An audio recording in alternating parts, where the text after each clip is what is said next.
أعوذ بالله من الشيطان الرجيم.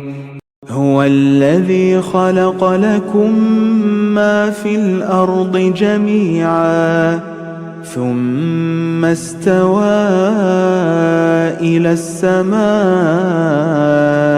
فسواهن 7 سماوات وهو بكل شيء عليم। তিনি সে সত্তা যিনি সৃষ্টি করেছেন তোমাদের জন্য যা কিছু জমিনে রয়েছে সে সমস্ত। তারপর তিনি মনোসংযোগ করেছেন আকাশের প্রতি। বস্তুত তিনি তৈরি করেছেন 7 আসমান, আর আল্লাহ সব বিষয়ে অবহিত। وَإِذْ قَالَ رَبُّكَ لِلْمَلَائِكَةِ إِنِّي جَاعِلٌ فِي الْأَرْضِ خَلِيفَةً قَالُوا أَتَجْعَلُ فِيهَا مَن يُفْسِدُ فِيهَا وَيَسْفِكُ الدِّمَاءَ وَنَحْنُ نُسَبِّحُ بِحَمْدِكَ وَنُقَدِّسُ لَكَ قَالَ إِنِّي أَعْلَمُ مَا لَا تَعْلَمُونَ। আর তোমার পালনকর্তা যখন ফেরেশতাদের বললেন, আমি পৃথিবীতে একজন প্রতিনিধি বানাতে যাচ্ছি, তখন ফেরেশতারা বলল, তুমি কি পৃথিবীতে এমন কাউকে সৃষ্টি করবে যে দাঙ্গা হাঙ্গামা সৃষ্টি করবে এবং রক্তপাত ঘটাবে? অথচ আমরা নিয়ত তোমার গুণকীর্তন করছি এবং তোমার পবিত্র সত্তাকে স্মরণ করছি। তিনি বললেন, নিঃসন্দেহে আমি জানি যা তোমরা জানো না। وَعَلَّمَ آدَمَ الْأَسْمَاءَ كُلَّهَا ثُمَّ عَرَضَهُمْ عَلَى الْمَلَائِكَةِ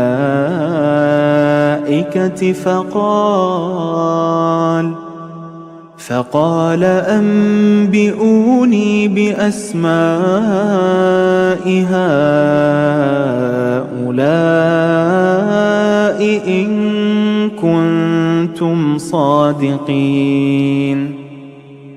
আর আল্লাহ তাআলা শিখালেন আদমকে সমস্ত বস্তু সামগ্রীর নাম। তারপর সে সমস্ত বস্তু সামগ্রীকে ফেরেশতাদের সামনে উপস্থাপন করলেন। অতঃপর বললেন, আমাকে তোমরা এগুলোর নাম বলে দাও যদি তোমরা সত্য হয়ে থাকো। قالوا سبحانك لا علم لنا إلا ما علمتنا إنك أنت العليم الحكيم। তারা বলল, তুমি পবিত্র, আমরা কোনো কিছুই জানি না, তবে তুমি আমাদের যা শিখিয়েছ সেসব ছাড়া নিশ্চয় তুমি প্রকৃত জ্ঞান সম্পন্ন হিকমতওয়ালা। قال يا آدم أنبئهم بأسمائهم فلما أنبأهم بأسمائهم قال ألم أقل لكم إني أعلم غيب السماوات والأرض وأعلم ما تبدون وما كنتم تكتمون। তিনি বললেন, হে আদম, ফেরেশতাদেরকে বলে দাও এসবের নাম। তারপর যখন তিনি বলে দিলেন সেসবের নাম, তখন তিনি বললেন, আমি কি তোমাদেরকে বলিনি যে আমি আসমান ও জমিনের যাবতীয় গোপন বিষয় সম্পর্কে খুব ভালো করে অবগত রয়েছি এবং সেসব বিষয়ও জানি যা তোমরা প্রকাশ করো আর যা তোমরা গোপন করো।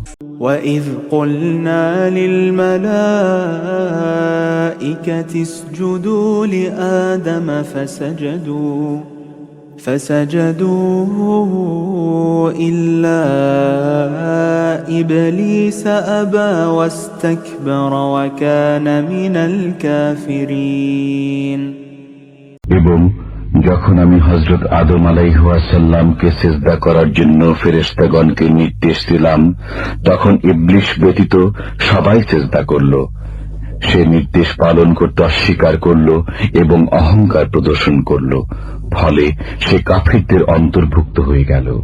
وَقُلْنَا يَا آدَمُ اسْكُنْ أَنْتَ وَزَوْجُكَ الْجَنَّةَ وَكُلَا مِنْهَا رَغَدًا حَيْثُ شِئْتُمَا وَلَا تَقْرَبَا هَذِهِ الشَّجَرَةَ فَتَكُونَا مِنَ الظَّالِمِينَ। এবং আমি আদমকে হুকুম করলাম যে তুমিও তোমার স্ত্রী জান্নাতে বসবাস করতে থাকো এবং ওখানে যা চাও, যেখান থেকে চাও, পরিতৃপ্তি সহ খেতে থাকো, কিন্তু এ গাছের নিকটবর্তী হইও না, অন্যথায় তোমরা জালিমদের অন্তর্ভুক্ত হয়ে পড়বে।